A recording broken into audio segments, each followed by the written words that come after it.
Nuians have never found fear in the thought of death. How could they? Their patron deity is the goddess of the hereafter. Death means reuniting with her, she who, as a living goddess, gave her life to save all people.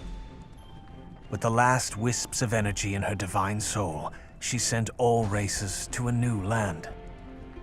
Everyone lost their old kingdoms, their old gods, and their old heroes. But none felt this loss as keenly as the followers of Nui. Some would have even preferred to follow her to the hereafter. I was one of them. On their new continent, the Nuians found nothing but ancient, untamed wilds. They dreamt of their magnificent civilization back on Aurora. But their reality had shrunk to leaky lean-tos and rocky fields that would not yield. The elemental specters that had ruled the area for eons tormented Nui's chosen endlessly. They reigned from an ancient labyrinth hidden in the forest. The powerful Archmage Nuian led an assault on the maze, wresting control from the spirits. The elemental specters retreated. They knew that the owner is always he who holds the key. Nuian built a grand castle over the labyrinth, declaring whoever conquered it would be king. Following this rule, the Nuians reclaimed some former glory and learned to love their new land. However, roads remained smooth only for so long. A young upstart shunned the labyrinth and rallied an army to conquer the lands he desired. Even the two greatest Nuian cities fell. He consolidated power, dubbing his kingdom Two Crowns, and forged a new kind of peace.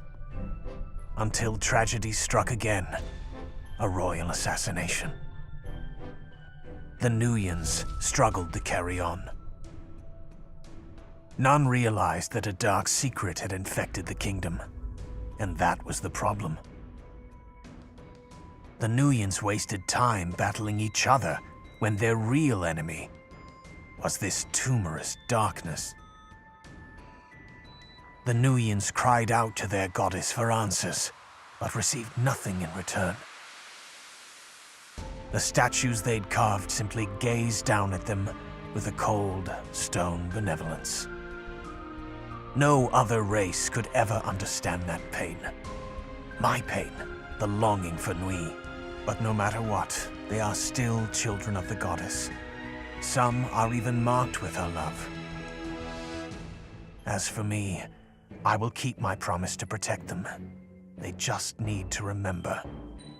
The war that began centuries ago is not over yet.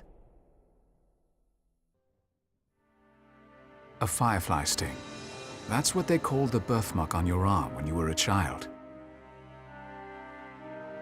But occasionally, it would flare up, producing its own light, and you saw the worried looks it got. Its bizarrely regular shape would gleam on your skin like a torch. You'd never met anyone else with one. You never even heard about anyone else with one. The land of your birth was filled with legends. The library expedition, the 12 adventurers who'd found the birthplace of the world. The resulting exodus from Aurora, the northern continent. The settling of what is now Nuia. But in all the legends, there was no mention of anyone with a gold rune-like mark on their arm. It was a perfect anomaly. When Marion caused the golden mark to flare on your arm, your muscles trembled. Memories flashed dizzyingly before your eyes. It was easy to assume they were your own life, but you soon saw grand cities unlike anything on Nuia. It was as though you were looking out through someone else's eyes. As that person purchased fish in a marketplace, a mirror in a nearby booth reflected her face. A chestnut-haired young woman with milky skin and the refined features of a noble. The memory vanished as quickly as it had begun, leaving you unsteady. You wondered if Marion had caused you to see it, but she betrayed no knowledge of it.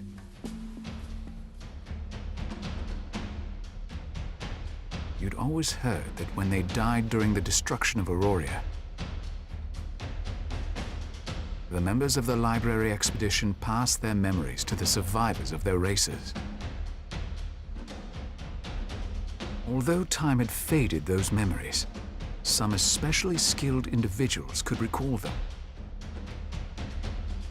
Because the Aurorans passed through the hereafter on the way to safety during the Exodus,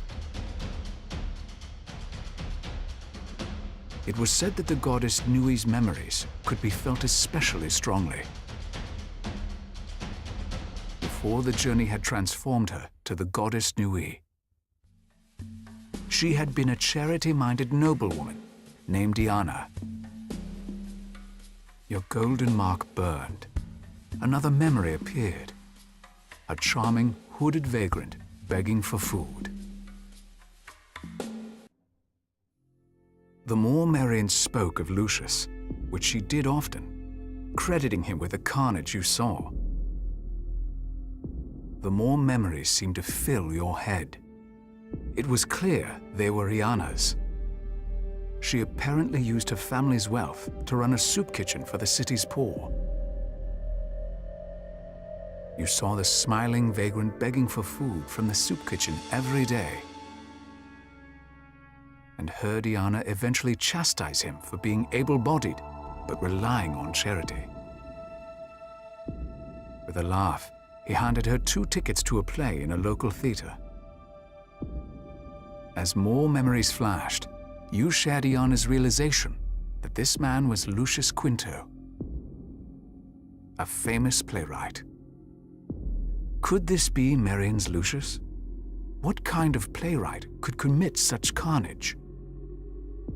Especially one who seemed so charming. The Bloodhands had been a frequent topic of conversation in Soulsreap for years. They were known as a secretive association of assassins with dealings at all levels of society. The group's motives were shrouded in mystery. But rumors spoke of religious fanaticism and a plot to rule the Crescent Throne. Blamed for a spate of kidnappings, they became the region's boogeymen. A reason for children to fear the dark, and for parents to secure their homes at nightfall. Of course, these everyday phobias belied the true horror of the organization. They had allegedly assassinated the last king, and had grown very dangerous and powerful. You wondered if they'd had any historical precedent in Iana's time.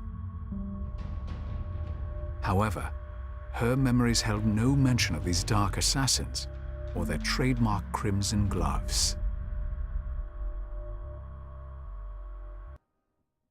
When you visited the stern-looking general, your rune burned with new memories. You saw guards in similar armor posted around Iana's house. As she shyly showed Lucius the home, half apologizing for its extravagance. The guards glared suspiciously. Though a well-received playwright, Lucius was still a commoner. In another memory, her father sternly reminded her that she was expected to marry within her rank. Yet another, Iana and Lucius agreed to meet again in secret. She said she knew that being famous, he was surrounded by many women, and might not want the hassle of dating a noble's daughter. But just in case, she'd bought a ring to symbolize their love. Lucius put it on and kissed her. As you interrogated the Blood Hand, more memories pressed in on you. You'd held them back until you'd finished with the man, then stumbled under their emotion. You saw another interrogation, except this one took place at a trial before a mob of thousands. Lucius stood chained on a platform. It was his fate the trial was meant to decide. He'd written something controversial, something bordering on heresy. Some in the mob were screaming for his head. You swallowed, vividly recalling the lump of worry in Iana's throat as the verdict neared. Before it was read, the memory faded, and with it, the rune's glowing sensation. Couldn't understand what Iana's memories had to do with your birthmark. But it burned every time you experienced one. The Ring of Nui. You'd never heard of such an artifact, but couldn't help but remember the ring Iana had given Lucius as a symbol of their love. True, that was long before they'd received the powers they were known for. But it was Iana who'd received the powers of Nui and become the goddess during the expedition. Perhaps when they'd entered the mythical garden, the birthplace of the world. The ordinary ring she'd given Lucius had been imbued with power, just like she was. You searched for what you'd seen of her memories, and a fortress-like prison filled your mind. Had Lucius been convicted? Oddly enough, Iana turned, and you saw Lucius standing at her side. Sloane's home was sparse and compact. Clearly, he had no family. However, the note from the ring box hinted that he did have someone special. When you touched the cushion inside, you got the vivid sensation it had held the Ring of Nui. And that it was, indeed, the ring Iana had given to Lucius. How many love stories had that humble circle played a role in? First Iana and Lucius, then Sloane and his mystery love. Certainly the Bloodhands had no such romantic intentions for it. You combed Iana's memories, but again saw no reference to the Bloodhands. There was no hint at why the ring would be valuable to anyone but lovers either. And not a clue as to what powers it may have received.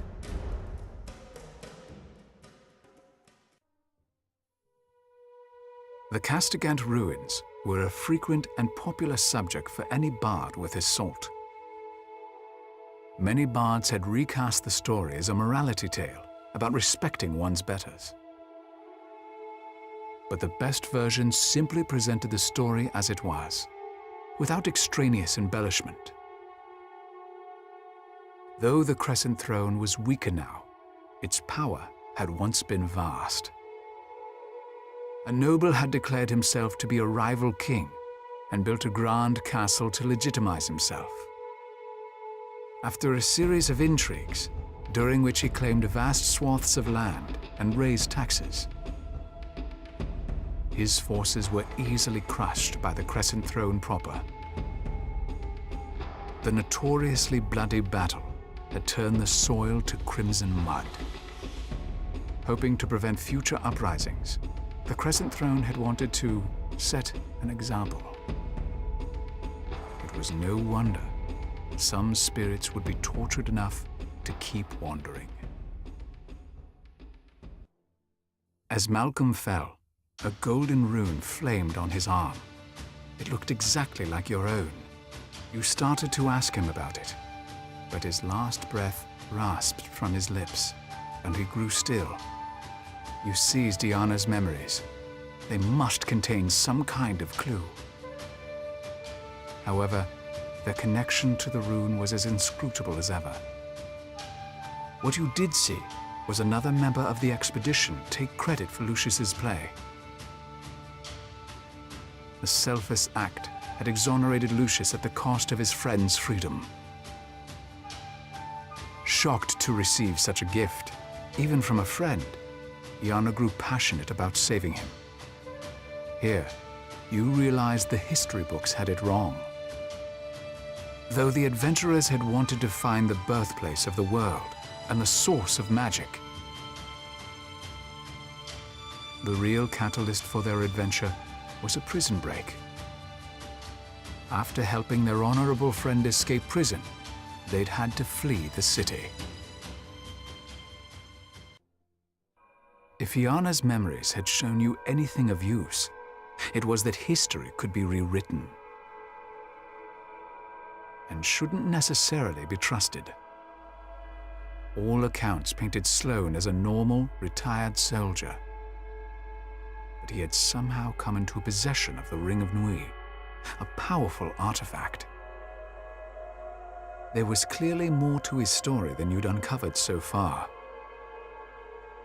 Even Malcolm was more than he seemed. He'd raved about a war, but peace had reigned for centuries. He might have gone mad, or he might have known something that you didn't. And how had he ended up with your same birthmark? Did it mean he recalled Iana's memories too? Perhaps he could have explained everything. As it stood, even his foster mother knew nothing of his origins or the birthmark you shared. For once, instead of a stranger's memories, your mind was clouded only with questions. Malcolm had told Emma he joined an elite religious group, but which one? The area was certainly ripe with Dahuta cultists. Could they be related to this Maya as well? Legends said that before she became the goddess, Dahuta had been an ordinary elf. And, like Iana and Lucius, a member of the library expedition. You'd glimpsed a stunning elf in the background of Iana's memories. It was probably Dahuta. When she'd entered the garden, the birthplace of the world, she'd become the goddess of change. Just as Iana had become Nui, goddess of the hereafter. Though most Nuians worship Nui, their namesake, perhaps Malcolm had been hoping for a change. Malcolm's empty grave yawned up at the sky. It seemed an oddly appropriate setting for you, since you couldn't seem to escape the memories of the goddess of the hereafter. Though she'd left you countless happy musings of lazy afternoons in Lucius's arms, she also shared her pain. While given a god's abilities and duties, she'd been left with her human sympathies and emotions. As it turned out, most creatures did not die in peace. They left the world kicking and screaming, torn by great regret and protest. Sometimes, spirits had to be literally dragged out of mangled corpses. Iana had such empathy that she had devoted her human life to helping the needy. As a goddess, every unhappy soul she guided to the hereafter had rent her heart to pieces. It had always been clear that Marian came from wealth and breeding. But seeing her guards, it struck you that she might not only be rich, but noble. Long ago, the ruling queen was an elegant woman named Marian. She was forever memorialized in the name of the city of Marianople. 3 powerful families still ruled the city, vying for power between them. Each named their daughters Marian, in the hopes of fating her to be the next queen. And of course, fating her family to ride her coattails to new heights of prominence and wealth. Naturally, many commoners secretly named their daughters Marian for the same reason. But commoners didn't typically have cadres of loyal guards. the Nuian who'd found you could be of noble blood, a powerful ally indeed. Nuian tended to babble, because so much of life reminded her of history. Her pet topic was Lucius. The more she spoke of him, the surer you became she was indeed Iana's Lucius. Nuian was one of the most educated people you'd met. Only the very rich could afford to spend so much time learning instead of earning a living. When you asked how Nuian knew so much about Lucius, she showed a prized possession. A tattered, well-loved volume called Gods and Heroes. You were familiar with the title. It was the story of the expedition. If only Nuian knew how familiar you were getting with that story already. Not to mention that you were hearing it straight from the source. You'd heard the Nui's Chosen mentioned several times. Nuian finally explained what they were. They were apparently warriors who lived in the hereafter, guarding the hereafter gate from attacks by the Crimson Army. The army that had once been led by the god of destruction during the war on Aurora. They were now under the command of the dread god's top advisor and general, Antholon. Mostly consisting of undead, they wanted nothing more than to shatter through the hereafter gate and overtake Nuian the way they'd once overtaken Aurora, completing their conquest of the world. As to exactly who the Nui's Chosen were or why they'd been chosen, Nuian had no clue. Iana's memories were equally unenlightening. Perhaps White Arden held the answers.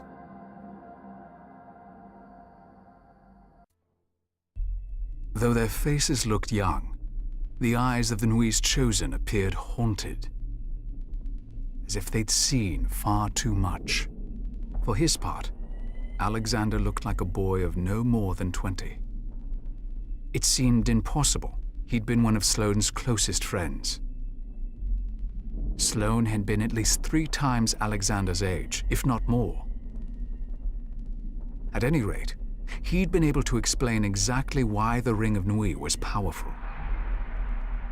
Sealing souls in the hereafter, conjuring souls back. Fitting for the goddess of death's ring.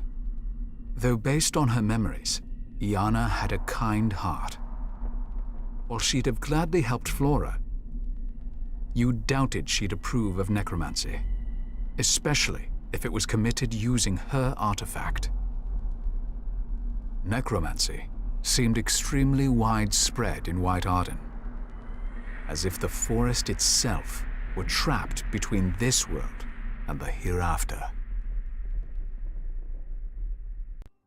Your proximity to the hereafter gate triggered more memories. The expedition fled the city after the jailbreak, reached the birthplace of the world, and inherited fantastic powers. Iana, who'd become the goddess Nui, worried they held too much power. She watched as former friends, now gods and heroes, began to war with each other. To her horror, the entire continent was drawn into the conflict. Many thousands died. She rallied with some of her former friends and vowed to save as many lives as possible. They would seal away Jean, who would become Kyrios, the rampaging god of destruction. While Nui opened a portal to the hereafter, the citizens of Aurora could then pass through it and exit the afterworld to a new land, untouched by war. The portal they'd exited through was the Hereafter Gate in White Arden. The gate Nui's Chosen had sworn to guard. The Bloodhands had been the real enemies all along. Atalantia's former students had interpreted her teachings incorrectly and grown overly zealous. Because Nui was the goddess of the hereafter, they became obsessed with death and necromancy. They came to despise all other Nuians for not sharing their beliefs and not worshipping Nui the right way, with dark and bloody rituals. Though Atalantia was frustrated and angry, she was too old to rejoin Nui's chosen.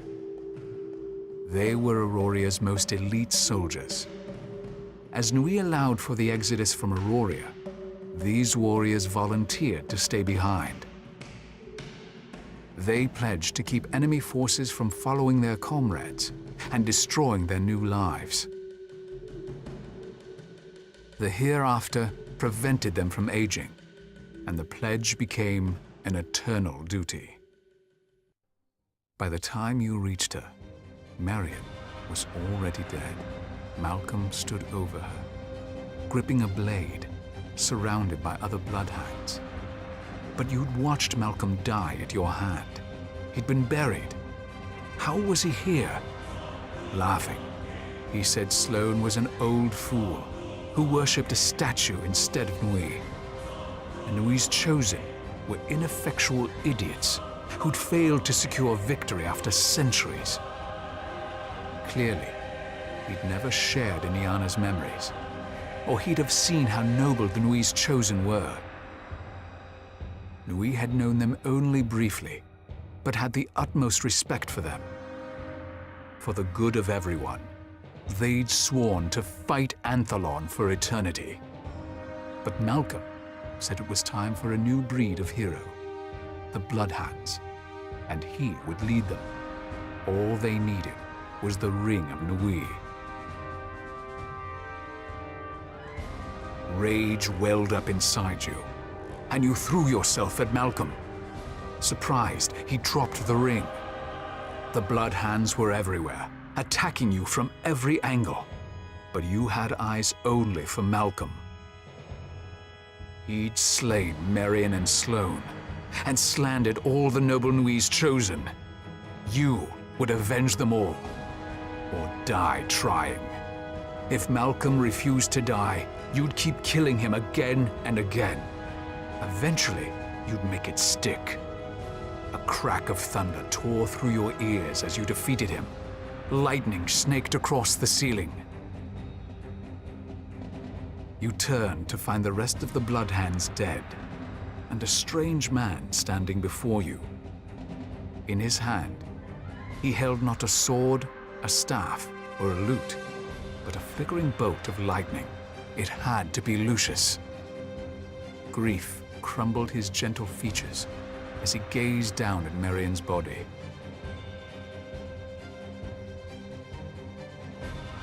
Lucius slipped the ring of Nui back onto his finger. You recognized the simple band immediately from Iana's memories. Lucius thanked you for helping him, but you gestured to Marion. She'd wanted to help him, not you. To reward her devotion, if he was such an almighty god, he needed to bring her back to life. Lucius offered a regretful smile and murmured that he didn't have that kind of power.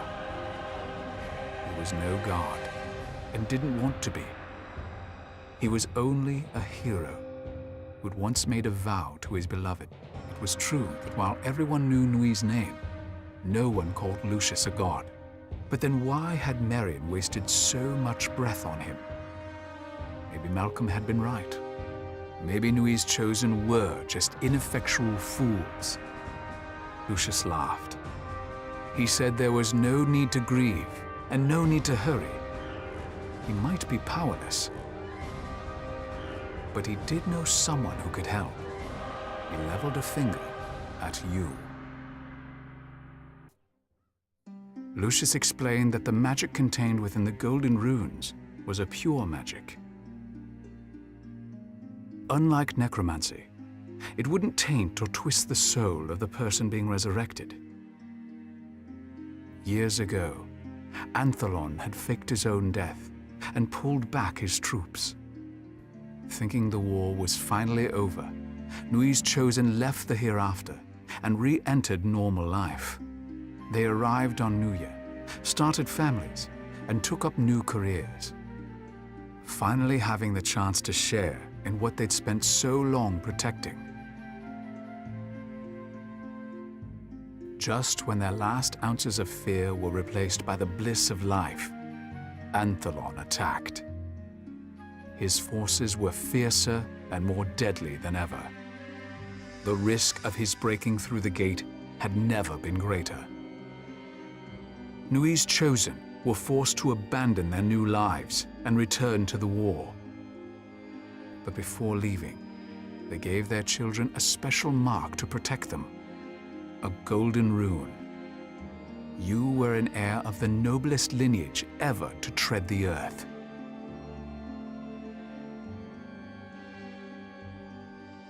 Lucius said the rune was read as Kaidela, which meant love in an ancient language called Ipnish. Back then, drawing the character with your finger had been the equivalent of saying, "I love you." Nui's chosen had picked this symbol to give their offspring. Drawing the magic from their own life forces, Nui's chosen traced the rune on each child. Their children were marked with a love so strong, it could be concentrated into physical form. Malcolm had used his mark on himself. The ultimate selfishness, the ultimate cowardice. Poor Malcolm. He hadn't wasted his death or even his life. He'd wasted love itself. Some Nuians had been fearful of the special magic the heirs held and kept the truth a secret. Even people like Marion, who knew the heirs were special, could never figure out exactly how. Marion, a good and loyal friend. The golden rune on your arm began to glow, brighter and brighter. As its light flared up, your eyes widened. Marion drew a breath. The golden mark vanished from your arm, never to return. Marion awoke with a musical laugh. Your suspicions about her heritage had been correct. She was one of the noble Marions, betrothed to the prince himself. She already knew that as queen, she wanted to lead people back to their rightful place on Aurora. She had suspected the magic of the rune bearers could help. That was why, against Atalantia's advice, she had gone to find them. Lucius returned to the battle he'd been fighting for centuries. Nui's chosen finally understood that their sacrifice was total. Even if the war seemed to end, they could never return to their people. It was too risky. But despite Anthelon, his evil, his destruction, the people they were protecting could return to Aurora, could reclaim the ancient Nuian lands, the birthlands of Lucius and Iana, and your parents. You felt another of Iana's memories emerge. As the goddess Nui, she just transported the citizens of Aurora to their new home. But the effort was too great, and she was fading away. She implored Lucius to be the people's father, to take care of them. He agreed, promising he wouldn't let them forget their mother's name. You no longer had your golden rune, but you had used it well. And now, you had something even better, a legacy.